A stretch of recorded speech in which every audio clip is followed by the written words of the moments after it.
Good morning students, welcome to online class. Today is our English class.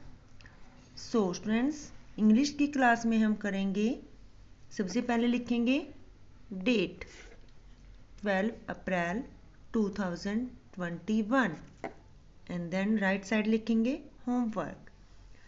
तो today we are going to discuss about vowel sound of I, E. आई की sound क्या होती है? ई. तो चलिए हम इनको रीड करते हैं. क ई ड किड. किड होता है बच्चा. ओके, जैसे आप हो छोटे छोटे किड्स.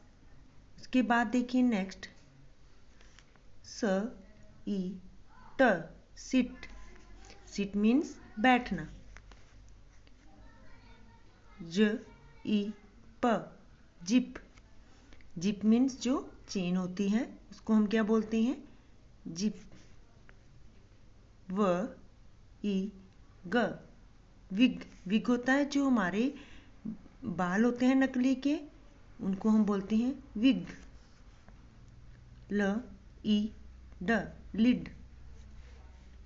लिड होता है ढक्कन. ल ई प लिप. लिप मीन्स होंठ.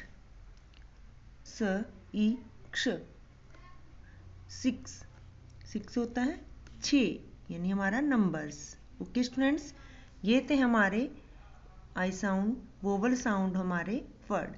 तो आपने इनको नीट एंड क्लीन अपनी इंग्लिश की नोटबुक में राइट करना है, देन उसको रीड करना है. Thank you students, have a nice day.